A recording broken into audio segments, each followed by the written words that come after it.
Shalom Bapak Ibu Saudara yang kekasih dalam Kristus Yesus Tuhan. Senang sekali pada hari ini kembali kita akan bersama-sama melaksanakan ibadah kita secara online. Oleh karena itu, di dalam ibadah kita secara online ini saya percaya bahwa itu tidak mengurangi semangat Bapak Ibu untuk terus datang kepada Tuhan, memuji, meninggikan, mengagungkan Tuhan yang hidup di dalam Yesus Kristus. Amin.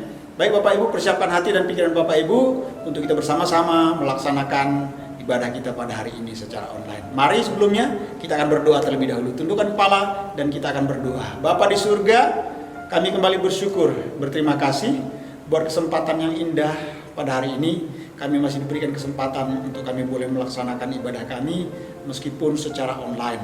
Namun kami percaya meskipun ibadah kami secara online itu tidak mengurangi semangat kami, kerinduan kami, rasa haus dan lapar kami akan Tuhan dan kebenaran. Oleh karena itu Tuhan, tolong biarlah ibadah kami pada hari ini dari awal, pertengahan hingga akhirnya Roh Kudus pimpin sehingga boleh berjalan dengan tidak kurang satu apapun dan segala intimidasi iblis dalam bentuk apapun dipatahkan di dalam nama Yesus. Tapi Tuhan lingkupi kami dengan kuasa Tuhan. Berkati seluruh yang terlibat di dalam pelayanan dan berkati seluruh sidang jemaat Tuhan, bahkan siapapun yang mengikuti ibadah secara online pada hari ini. Tuhan berkati dengan hikmat yang daripada Tuhan juga, dan biarlah kiranya urapan Tuhan juga turun di dalam nama Yesus. Terima kasih Tuhan, kami menyerahkan ibadah pada hari ini dari awal, pertengahan hingga pada berakhirnya hanya di dalam nama Tuhan kami Yesus Kristus. Hanya dalam nama Yesus kami berdoa dan bersyukur. Haleluya. Amin. Haleluya. Mari kita datang kepada Tuhan pada pagi hari ini. Kita datang menyembah Tuhan. Kita datang bersuka cita kepada Tuhan pada pagi hari ini. Karena Dia yang layak disembah. Terima kasih Tuhan, terima kasih. Kau Allah yang setia dalam hidup kami. Kau sungguh luar biasa dalam hidup kami. Terima kasih.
Karena Tuhan tidak pernah terlambat dalam hidup kami.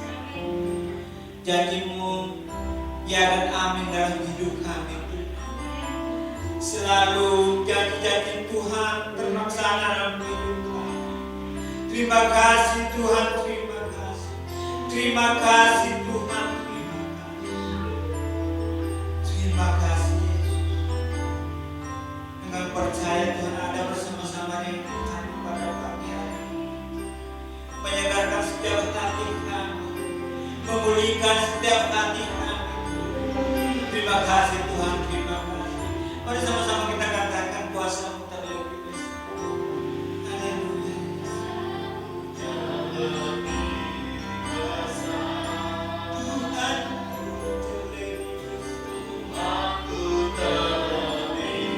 besar.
Haleluya.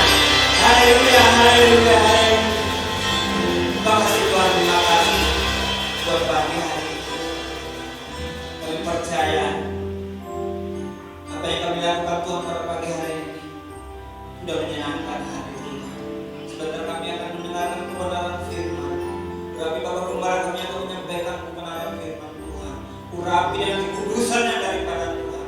Dan setiap jemaat Tuhan yang menyaksikan acara main pada pagi hari ini, biarlah semuanya Tuhan boleh Tuhan berkati pada pagi hari ini. Terima kasih Tuhan, terima kasih. Terpujilah nama Tuhan. Di dalam nama Yesus kami berdoa dan mengucap syukur. Semua yang percaya katakan amin.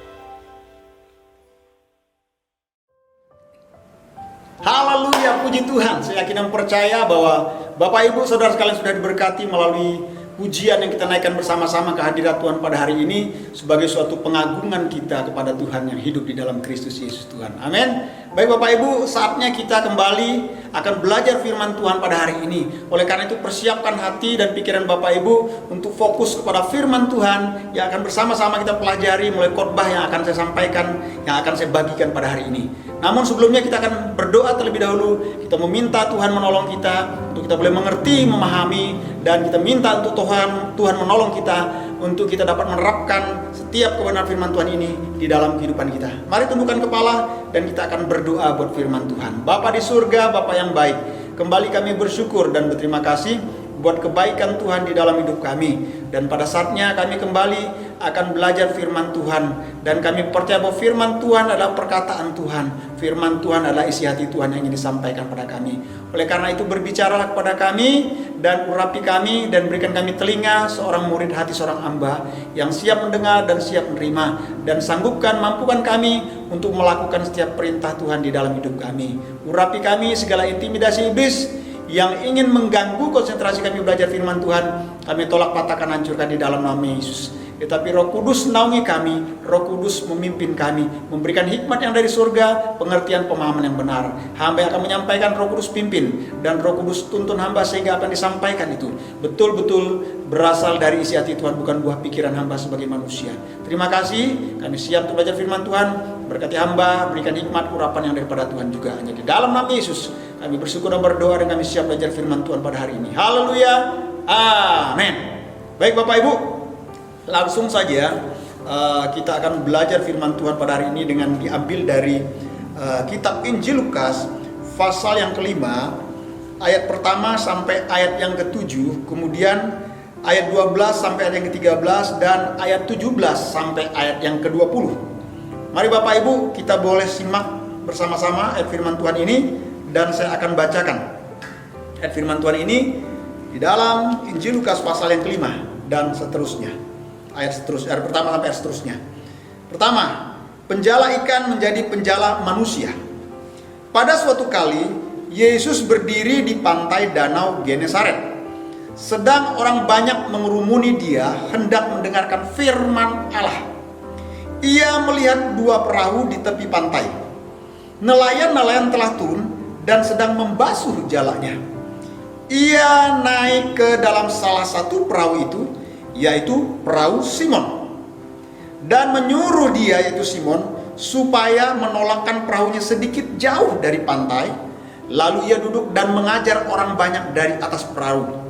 Setelah selesai berbicara atau setelah mengajar orang banyak, Yesus berkata kepada Simon, "Bertolaklah ke tempat yang dalam dan tebarkanlah jalamu untuk menangkap ikan." Simon menjawab, "Guru, telah sepanjang malam kami bekerja keras dan kami tidak menangkap apa-apa. Tetapi karena Engkau menyuruhnya, aku akan menebarkan jala juga." Sekali lagi, tetapi karena Engkau menyuruhnya, aku akan menebarkan jala juga. Dan setelah mereka melakukannya, mereka menangkap sejumlah besar ikan sehingga jala mereka mulai koyak. Lalu mereka memberi isyarat kepada teman-temannya di perahu yang lain supaya mereka datang membantunya. Dan mereka itu datang. Lalu mereka bersama-sama mengisi kedua perahu itu dengan ikan hingga hampir tenggelam. Ayat 12 dan ayat yang ke-13. Yesus menyembuhkan seorang yang sakit kusta. Pada suatu kali, Yesus berada dalam sebuah kota. Di situ ada seorang yang penuh kusta. Ketika ia melihat Yesus, tersungkurlah ia dan memohon, "Tuan, jika Tuan mau, Tuan dapat mentahirkan aku." Lalu Yesus mengulurkan tangannya, menjamah orang itu dan berkata, "Aku mau, jadilah engkau tahir." Seketika itu juga lenyaplah penyakit kustanya. Kita melompat lagi di ayat yang 17 sampai ayat yang ke-20. Orang lumpuh disembuhkan. Pada suatu hari, ketika Yesus mengajar, ada beberapa orang Farisi dan ahli Taurat duduk mendengarkannya. Mereka datang dari semua desa di Galilea dan Yudea dan dari Yerusalem. Kuasa Tuhan menyertai dia, yaitu Yesus, sehingga ia dapat menyembuhkan orang sakit.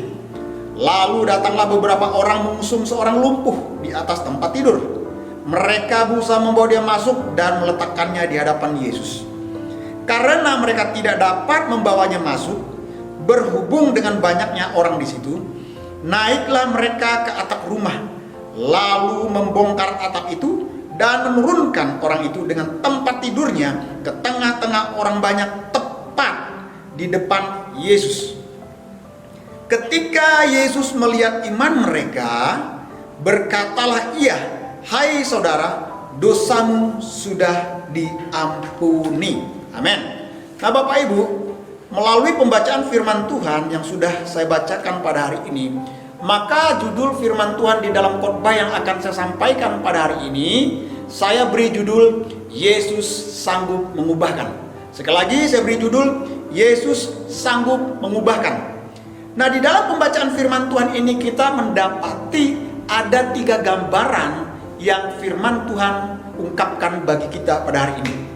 Baik pertemuan Yesus dengan Simon, pertemuan Yesus dengan orang yang mengalami sakit kusta, bahkan pertemuan Yesus dengan orang yang mengalami kelumpuhan.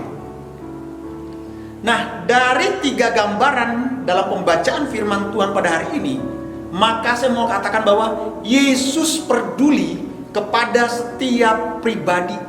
Yesus peduli kepada setiap orang. Yesus peduli kepada setiap saudara dan saya, kepada kita semua dia peduli. Yesus peduli dan Yesus sanggup menolong. Yesus sanggup mengubahkan. Yesus sanggup memulihkan. Nah, Yesus peduli pada setiap orang, pada setiap pribadi. Makanya di dalam perikop pasal 5 Injil Lukas ini mencatat Yesus selalu menyediakan waktunya untuk apa? Untuk menolong setiap orang yang ia temui, setiap orang yang datang kepada dia. Yesus siap untuk menolong setiap mereka. Nah, Bapak Ibu, tujuan Yesus adalah untuk, sekali lagi saya katakan, mengubahkan kehidupan setiap orang yang ditemuinya. Bahkan tujuan Yesus adalah untuk mengubahkan kehidupan setiap saudara dan saya. Nah, setelah ia mengubahkan kehidupan setiap orang, mengubahkan kehidupan saudara dan saya, maka kemudian Yesus mengutus setiap orang, mengutus setiap kita untuk kita juga dapat memberitakan pesan, membawa kabar bahwa Yesus sanggup menolong, bahwa Yesus sanggup mengubahkan, sesuai dengan tema firman Tuhan pada hari ini. Judul firman Tuhan yang saya beri judul, Yesus sanggup mengubahkan.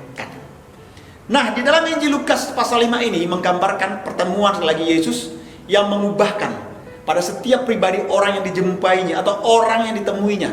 Mengapa? Karena mereka mempercayai Yesus, sehingga mereka datang pada Yesus dan bertemu dengan Yesus. Jadi Yesus sanggup mengubahkan. Yesus sanggup mengubahkan dari yang namanya, pertama kita melihat, dari yang namanya kegagalan menjadi keberhasilan. Ayat pertama sampai ayat yang ke-8 dari pasal 5 Injil Lukas ini. Yesus sanggup mengubahkan dari yang namanya kegagalan menjadi yang namanya keberhasilan.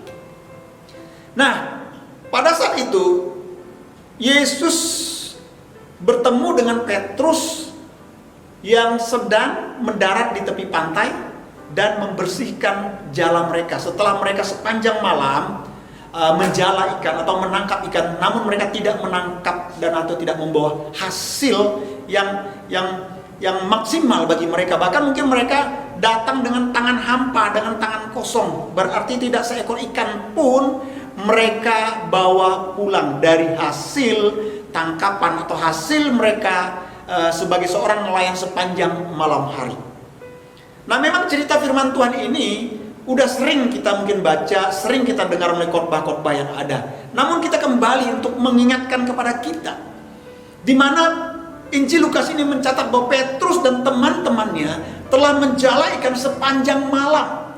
Namun mereka tidak menangkap satu ekor pun ikan, sehingga mereka harus pulang dengan tangan hampa. Mereka pulang dengan tangan kosong, dengan tidak membawa hasil apapun, satupun tangkapan, setelah sepanjang malam mereka menjadi nelayan.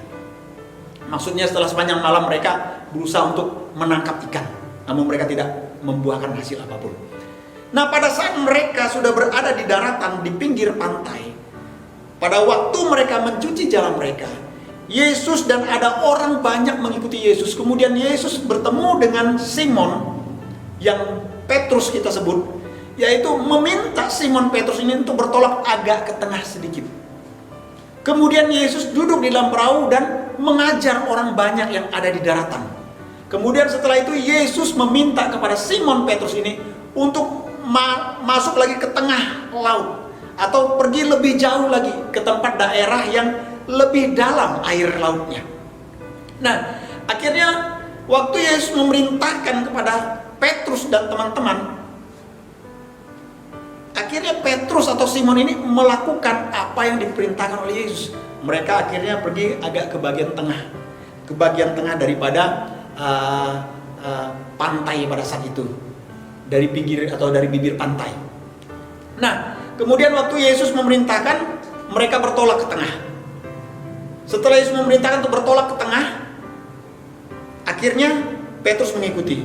Setelah Petrus mengikuti apa yang diperintahkan oleh Yesus untuk bertolak ke tengah, Yesus memerintahkan kembali kepada Petrus untuk menebarkan jala mereka. Sekali lagi, untuk apa? Menebarkan jala mereka. Nah, saudara, Yang diminta Yesus untuk dilakukan Petrus ini sangatlah bertentangan dengan semua pengalaman Petrus sebagai seorang nelayan. Sangat bertentangan dengan pengalaman hidupnya sebagai seorang nelayan. Bisa aja pada saat itu Petrus menolak. Guru, mana mungkin? Apa yang harus kuperbuat kalau aku mendapatkannya, untuk apa?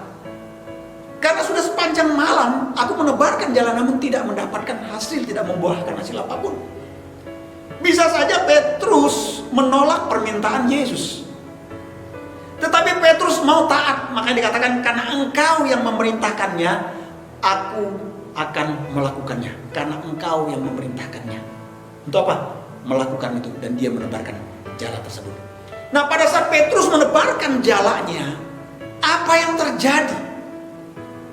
Apa yang terjadi pada saat itu, saudara? Yang terjadi adalah Yesus mengubah kegagalan Petrus.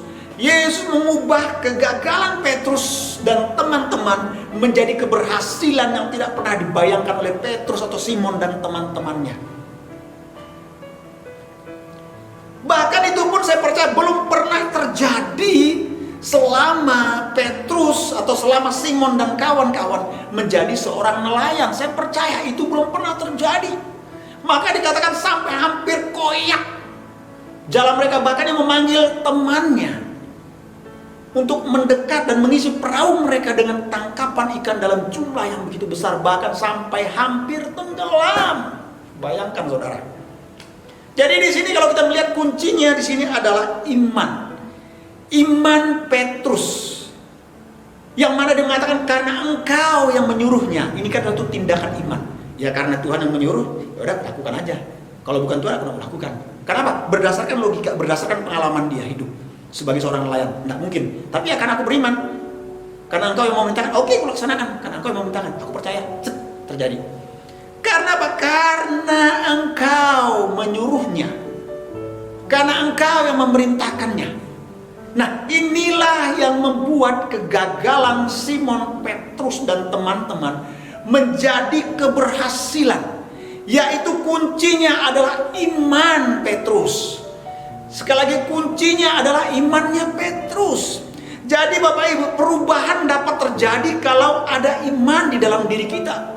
Yang berarti kalau kita ingin mengalami yang namanya terobosan-terobosan, mengalami yang namanya keberhasilan, mengalami yang namanya kesuksesan, mengalami yang namanya kemajuan, mengalami yang namanya peningkatan di dalam hidup kita, maka kita haruslah memiliki iman, yaitu iman yang memiliki keyakinan akan firman Tuhan. Firman Tuhan kan perkataan Tuhan. Perkataan Tuhan adalah perkataan yang berkuasa. Kalau Tuhan katakan jadi, maka jadilah. Nah, kita harus mengimani perkataan Tuhan. Berarti kita harus memiliki keyakinan mengimani akan firman-Nya Tuhan. Itu yang pertama. Pertanyaannya, bisa nggak kita memiliki keyakinan akan perkataan firman Tuhan yang adalah iya dan amin? Firman Tuhan mengatakan di dalam Yeremia 17 ayat 7, diberkatilah orang yang mengandalkan Tuhan, yang menaruh harapannya kepada Tuhan. Apakah kita yakin seperti yang dikatakan firman Tuhan bahwa kita akan diberkati oleh Tuhan ketika mengandalkan Tuhan? Kalau saudara yakin, maka kegagalan akan diubah menjadi keberhasilan. Keterpurukan akan diubah menjadi suatu kebangkitan di dalam diri saudara. Kegagalan akan diubah menjadi kesuksesan. Terjadi suatu terobosan-terobosan di dalam kehidupan saudara ketika saudara memiliki keyakinan akan firman Tuhan. Itulah iman. Iman berarti kita harus memiliki keyakinan akan firman Tuhan. Kalau kita yakin bahwa firman Tuhan katakan diberkati waktu itu mengandalkan Tuhan, lakukan, andalkan dia, maka saudara akan diberkati oleh Tuhan. Yang kedua, iman tidak hanya memiliki keyakinan akan firman-Nya, tetapi iman juga itu mentaati perintahnya. Petrus mentaati perintah guru, yaitu Yesus. Petrus mentaati perintah Yesus yang mengatakan bertolak ke tempat yang lebih dalam, tempat yang lebih jauh, ke tengah, tebarkan jalamu. Iman karena engkau yang memerintahkannya. Dia taat kepada perintah Tuhan. Perintah Tuhan mengatakan kepada kita apa? Matius 6:33, carilah dahulu kerajaan Allah dan kebenarannya, maka sekalian akan ditambahkan kepadamu. Berarti apa? Perintahnya kita harus taati dengan apa? Mencari terlebih dahulu kerajaan dan kebenarannya.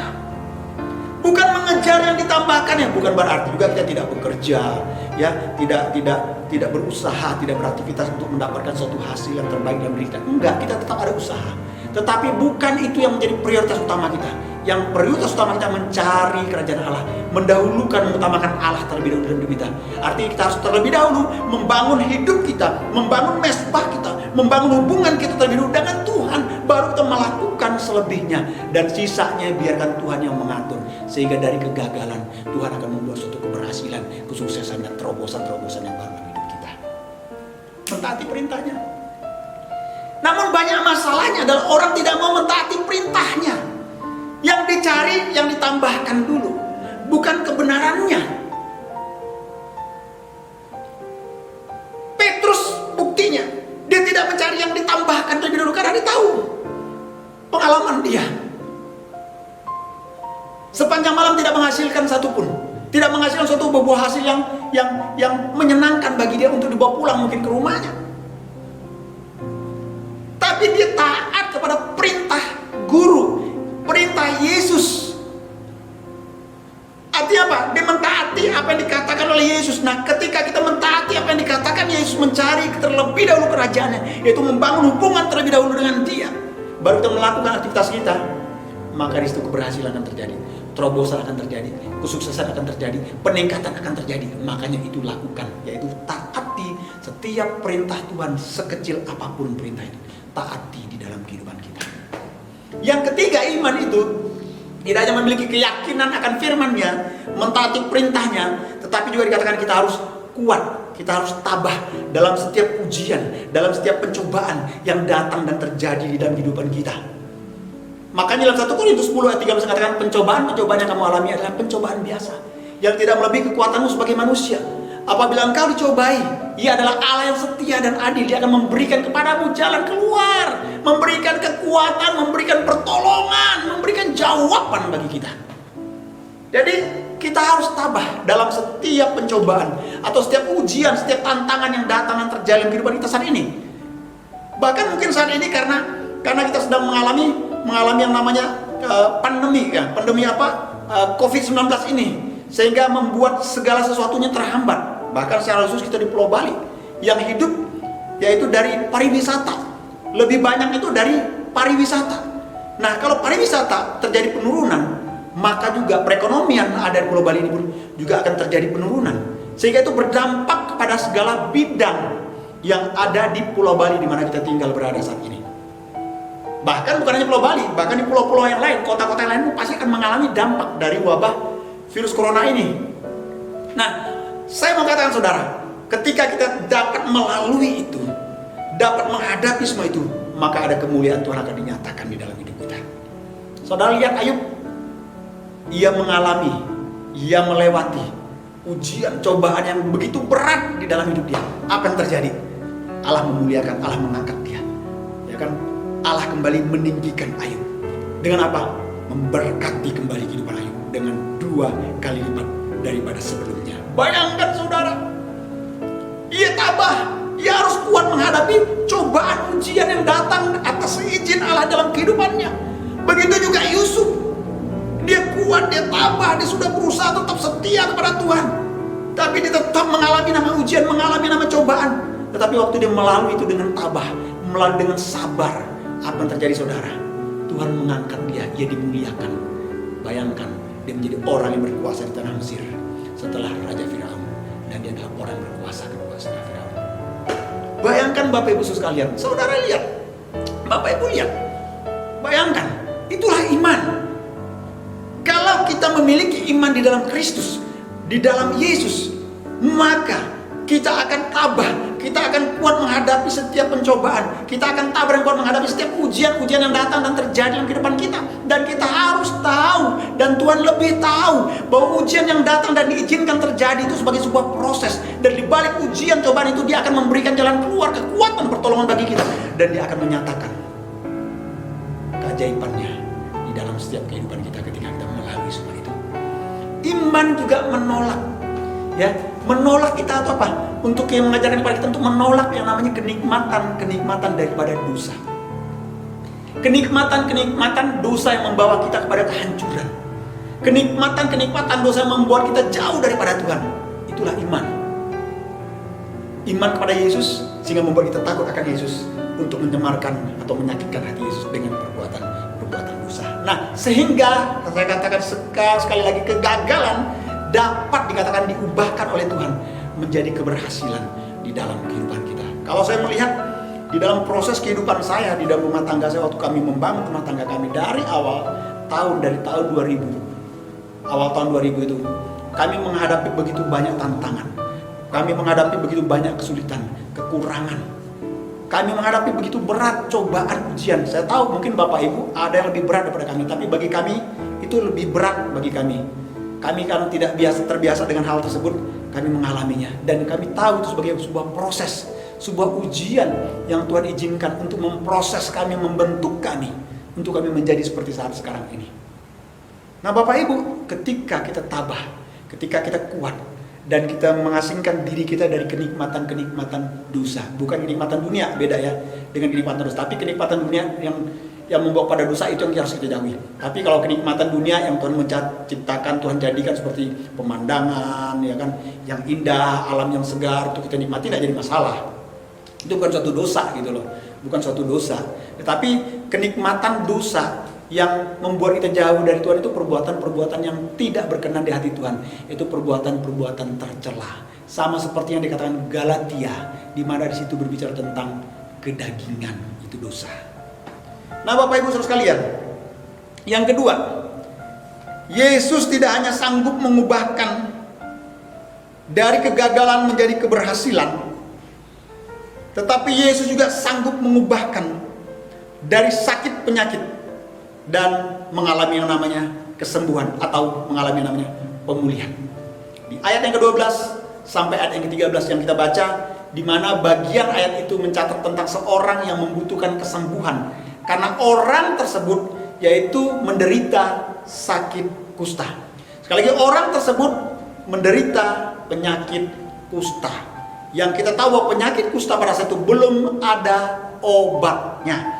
Dan orang yang terinfeksi atau orang yang sakit kusta itu harus dikucilkan dan tidak boleh kembali ke masyarakat normal sampai ia betul-betul dinyatakan pulih, dinyatakan sembuh, dinyatakan tahir oleh para imam pada saat itu. Orang yang penyakit kusta, mengalami penyakit kusta, dia terasing, terisolasi.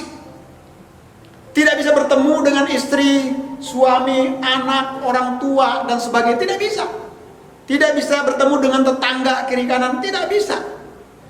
Jadi orang yang terinfeksi penyakit kusta harus diasingkan. Nah, kalau kita melihat nih saat ini sama seperti halnya kayaknya COVID-19 nih, kalau orang kena COVID itu kayak seperti merasa diasingkan gitu loh. Mengasingkan apa? Karena dia harus mengisolasi diri, baik di dalam kamar, bahkan mungkin di rumah sakit. Kalau di rumah sakit dia berkumpul dengan orang-orang yang terinfeksi sama penyakit yaitu virus COVID-19. Nah, ini orang yang mengalami sakit kusta. Dia terasing dari keluarga, terasing dari lingkungan, dari masyarakat normal. Dan dia boleh kembali ketika dinyatakan betul-betul dia sembuh, dia pulih, dia tahir dan dinyatakan oleh para imam pada saat itu. Nah, orang yang sakit kusta ini betul-betul merupakan sebuah gambaran dosa. Ya, sekali lagi merupakan sebuah gambaran dosa yang ada di dalam kehidupan manusia, yang ada dalam kehidupan seseorang, yang ada dalam kehidupan mungkin setiap kita, yang sulit sekali untuk disembuhkan. Sekali lagi, yang sulit sekali untuk disembuhkan. Memang kita tahu, kita sadar bahwa dosa keturunan itu adalah dosa yang diturunkan dari Adam dan Hawa. Dan dosa keturunan itu kita bawa ketika kita lahir ke dalam dunia ini. Sehingga kecenderungan kita sebagai manusia adalah untuk berbuat yang namanya dosa. Kecenderungan kita manusia adalah untuk berbuat dosa. Tetapi ketika kita datang pada Yesus, ketika kita menerima Yesus sebagai Tuhan dan Juru Selamat pribadi kita, maka Yesus mengubahkan kehidupan kita, melepaskan dan membebaskan kita dari belenggu atau ikatan dosa yang mengikat kehidupan kita. Nah, Bapak Ibu Saudara yang kekasih dalam Kristus Yesus Tuhan, dosa itu diumpamakan seperti penyakit kusta kusta yang lebih dalam daripada pada kulit, katakan. Lebih dalam daripada kulit. Dan ketika penyakit ini menyebar, penyakit ini dapat mencemarkan orang-orang yang ada di sekitarnya. Sehingga membuat orang-orang yang ada di sekitarnya akan menjauh, akan menghindar dari orang yang terinfeksi, yaitu penyakit kusta ini. Nah, oleh karena itu kalau kita melihat kecemarannya penderita kusta ini, maka dia harus dikucilkan. Begitu juga dengan kecemaran orang-orang yang melakukan dosa, orang-orang yang tersesat. Suatu hari kelak, suatu hari nanti, mereka juga akan dikucilkan di dalam api neraka yang kekal. Kecemaran karena dosa yang mengikat, yang tidak mau dilepaskan, dibebaskan dari keterikatan dosa ini, yang tidak mau disembuhkan, maka mereka juga akan dikucilkan kelak. Dikucilkan ke apa? Dalam api neraka yang kekal. Makanya saya mau katakan pada hari ini, begitu pentingnya kita orang berdosa, betapa pentingnya kita orang yang berdosa, yang tersesat. Untuk apa? Untuk kita percaya kepada Yesus Kristus, datang kepada Yesus, memberikan hidup kita kepada Yesus, dan meminta Yesus untuk kita melepaskan kita dari keterikatan dosa yang mengikat kita. Dosa-dosa keturunan itu, melepaskan kita dari dosa-dosa keturunan itu, sehingga membuat kita meninggalkan setiap perbuatan-perbuatan dosa yang mengikat setiap kehidupan kita. Penting kita sebagai orang berdosa yang tersesat untuk apa? Percaya kepada Yesus Kristus dan meninggalkan perbuatan-perbuatan dosa yang mengikat kehidupan kita, agar kita tidak diasingkan ke dalam api neraka yang kekal. Seperti yang dikatakan oleh Rasul Paulus, keinginan daging itu telah nyata di dalam Galatia pasal 5 ayat 19 sampai 20. Kalau Bapak Ibu lihat, perbuatan daging telah nyata, yaitu percabulan, kecemaran, hawa nafsu dan lain sebagainya. Itu jelas. Itu namanya kenikmatan dosa. Menikmati kenikmatan dosa, ini namanya kenikmatan dosa. Nah, Bapak Ibu, kita harus menolak yang namanya untuk kenikmatan dosa. Kita harus berusaha untuk melepaskan diri kita dari ikatan-ikatan dosa ini. Kenapa? Ini mencemari hidup kita. Ini mengotori hidup kita. Sehingga membuat kita menjadi orang yang terasing tanpa kita sadari. Terasing kenapa? Karena perbuatan dosa kita, contohnya orang yang selingkuh. Jadi terasing nggak? Merasa ada terasing akhirnya. Orang bilang, ih, tukang selingkuh. Ih, perebut lagi orang atau pelakor. Yang kasihan siapa lagi? Anaknya, keluarganya. Bapaknya itu kan selingkuh, emaknya itu pelakor. Bagaimana rasanya, saudara? Itu mencemari tidak hanya dirinya sendiri, tetapi orang yang ada di dalam lingkungannya, khususnya keluarganya. Mencemari istri atau suami, mencemari anak-anaknya, atau mencemari orang tuanya, itu sangat mencemari. Inilah penyakit kusta. Penyakit kusta ini mencemari orang yang ada sekeliling, makanya mereka harus diasingkan. Makanya Bapak Ibu sekalian, saya mau katakan, datanglah kepada Yesus. Mengapa? Karena Yesus sanggup mengubahkan hidup kita yang terikat dengan dosa, sehingga kita dapat mengalami namanya kesembuhan, mengalami namanya kelepasan dari keterikatan akan sakit penyakit dosa ini yang mencemarkan kehidupan setiap kita. Amin Bapak Ibu. Amin. Nah, yang ketiga, Yesus sanggup mengubahkan dari kegagalan menjadi keberhasilan. Kemudian Yesus sanggup mengubahkan dari sakit penyakit menjadi kesembuhan. Dan yang ketiga, Yesus sanggup mengubahkan dari rasa bersalah kepada pengampunan dosa. Ayat 17 sampai ayat yang ke-20 di dalam Injil Lukas ini yang mencatat bahwa orang lumpuh yang dibawa oleh 4 temannya, orang lumpuh yang tidak mampu datang sendiri kepada Yesus, ia membutuhkan kesembuhan kepada Yesus. Dan dia diusung oleh keempat sahabat, keempat temannya, datang pada Yesus, dan kemudian orang lumpuh ini disembuhkan oleh Yesus. Nah, kalau kita melihat dari perkataan Yesus bahwa seseorang yang mengalami sakit, ya, orang yang mengalami sakit itu, sakitnya itu dapat diakibatkan oleh karena dosa yang dilakukannya. Memang semua penyakit bukan karena dosa, tetapi ada penyakit yang disebabkan karena dosa yang dilakukan oleh seseorang. Makanya jangan berbuat dosa lagi. Yesus katakan, setelah disembuhkan janganlah berbuat dosa lagi. Berarti kalau dia berbuat dosa bisa nggak sakit datang lagi? Bisa, penyakit itu akan datang lagi dalam diri orang tersebut. Makanya Lukas 5:20, Yohanes 5:14, Bapak Ibu bisa baca di situ.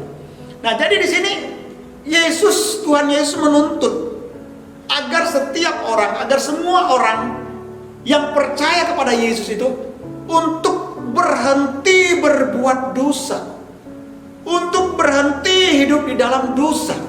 Mengapa kita harus berhenti hidup atau berhenti berbuat dosa? Karena dengan jelas firman Tuhan mengatakan, upah dosa ialah maut. Upah dosa ialah kematian yang kekal. Sebagai orang yang benar-benar percaya kepada Yesus, kita tidak sempurna memang. Kita bukanlah orang yang sempurna, begitu percaya Yesus sudah kita langsung sempurna. Tidak. Kadang-kadang kita juga bisa gagal, kita bisa jatuh dalam dosa. Tetapi waktu kita jatuh dalam dosa, kita harus bangkit.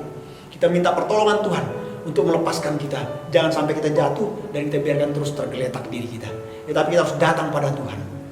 Agar apa? Agar Tuhan memulihkan hidup kita. Dengan apa? Kita datang pada Tuhan, mengabdikan hidup kita kepada Yesus. Sehingga melalui kekuatan daripada kuasa Roh Kudus, maka dosa, saya mau katakan, tidak akan lagi menjadi sifat khas hidup kita sebagai orang percaya. Dosa tidak lagi menjadi suatu kekuatan yang akan mengikat hidup kita. Karena apa? Karena ada kuasa Tuhan, kuasa Roh Kudus yang menolong hidup kita. Sehingga kita selalu disadarkan oleh Roh Kudus bahwa ada suatu perbuatan-perbuatan yang tidak berkenan di hati Tuhan, sehingga kita tidak melanggar apa yang menjadi perintah Tuhan di dalam hidup kita, yaitu untuk tidak melakukan perbuatan dosa, bahkan mengikatkan diri kita kepada dosa, yaitu hidup di dalam dosa. Dengan pertolongan siapa? Tentunya dengan pertolongan Roh Allah, itu Roh Kudus yang ada di dalam diri saya, diri saudara, diri kita, yang menolong kita, menyadarkan kita untuk apa? Kita tidak lagi hidup di dalam dosa, tidak melakukan perbuatan-perbuatan dosa, sehingga memimpin kita untuk menghindari segala hal-hal yang berbau dosa, sehingga tidak mencemari hidup kita. Karena selagi perbuatan dosa itu juga dapat membawa kepada suatu penyakit. Penyakitnya apa? Yaitu penyakit kehancuran, sehingga kegagalan datang dan terjadi dalam kehidupan kita. Bapak Ibu, mau kegagalan diubah itu jadi keberhasilan? Datang pada Yesus, tinggalkan segala hal yang berbau dosa, tinggalkan perbuatan-perbuatan dosa dari dunia ini, tapi hiduplah di dalam kebenaran Tuhan. Maka Bapak Ibu akan melihat Yesus sanggup mengubahkan dari kegagalan menjadi keberhasilan, kesuksesan di dalam kehidupan Bapak Ibu. Yesus sanggup mengubahkan dari yang namanya sakit, penyakit, dan menjadi yang namanya kesembuhan. Dan Yesus sanggup mengubahkan dari yang namanya rasa bersalah dalam diri kita ini kepada pengampunan akan dosa di dalam Tuhan Yesus Kristus melalui pertolongan Roh Kudus. Jadi Bapak Ibu, kesimpulannya saya mau katakan, Tuhan Yesus menuntut setiap kita orang percaya untuk apa? Untuk kita tidak lagi berbuat dosa dan kita tidak lagi hidup di dalam dosa. Yesus dapat melakukan perubahan-perubahan di dalam hidup setiap kita, baik dari kegagalan kepada keberhasilan, dari sakit penyakit kepada kesembuhan, dan dari rasa bersalah itu kepada pengampunan. Dan Yesus Kristuslah satu-satunya yang sanggup mengubahkan kehidupan setiap kita. Bapak Ibu Saudara sekalian, kita semua yang percaya kepadanya dan yang mau percaya kepadanya. Katakan amin. Tuhan Yesus memberkati. Mari tundukkan kepala dan kita akan berdoa bersyukur buat firman Tuhan pada hari ini. Mari kita akan berdoa. Bapa di surga, kami bersyukur, kami berterima kasih pada hari ini buat kebenaran firman Tuhan yang boleh kami pelajari bersama-sama. Karena kami percaya bahwa firman Tuhan ini berbicara pada kami, ada suatu tujuan yang jelas bagi kami, agar hidup kami betul-betul menjadi hidup yang diubahkan oleh Tuhan. Mungkin saat ini kami sedang mengalami keterpurukan, mengalami kegagalan, mengalami kejatuhan. Kami percaya bahwa Yesus sanggup mengubahkan, untuk kami boleh dibangkitkan, untuk kami boleh dibawa kepada keberhasilan, terobosan-terobosan yang baru di dalam Kristus Yesus Tuhan. Bahkan mungkin saat ini kami yang mengalami sakit penyakit, kami percaya oleh firman Tuhan ini, kami akan mengalami kesembuhan yang daripada Tuhan. Oleh karena itu Tuhan tolong kami dalam nama Yesus untuk kami boleh mempraktekkan, melakukan, menerapkan setiap kebenaran firman-Mu ini Tuhan. di dalam seluruh aspek kehidupan kami, sehingga kehidupan kami boleh menjadi kehidupan yang menyenangkan hati-Mu Tuhan, sehingga kami betul-betul menjadi hidup yang boleh menyukakan hati-Mu Tuhan. Hamba-Mu berhenti berbicara, tetapi hamba percaya bahwa firman-Mu akan terus berbicara pada setiap pribadi lepas pribadi pada hari ini, dan firman-Mu juga berbicara kepada hamba-Mu secara pribadi. Terima kasih Tuhan, terima kasih Roh Kudus.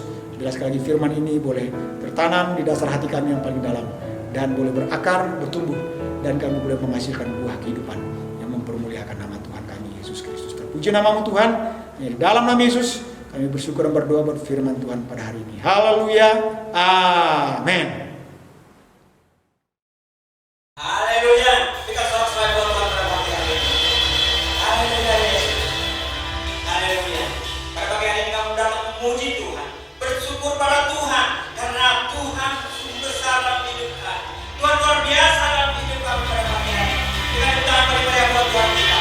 Haleluya. Terima kasih Tuhan. Terima kasih Tuhan. Kami berdoa buat Tuhan. Kami memuji Tuhan pada pagi hari ini. Tuhan luar biasa.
Tuhan Bapak Ibu, kita sudah melaksanakan ibadah kita secara online dan ibadah ini sudah selesai.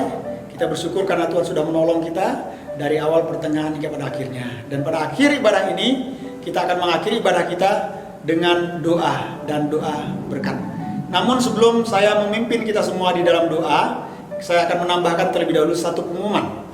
Minggu depan, yaitu Minggu tanggal 26 September, kita berencana untuk kembali melaksanakan ibadah kita secara offline atau onsite dalam gedung gereja. Namun tetap Bapak Ibu bawa di dalam doa sehingga minggu depan tanggal 26 September ini boleh betul-betul terrealisasi atau boleh terlaksana ibadah kita secara offline.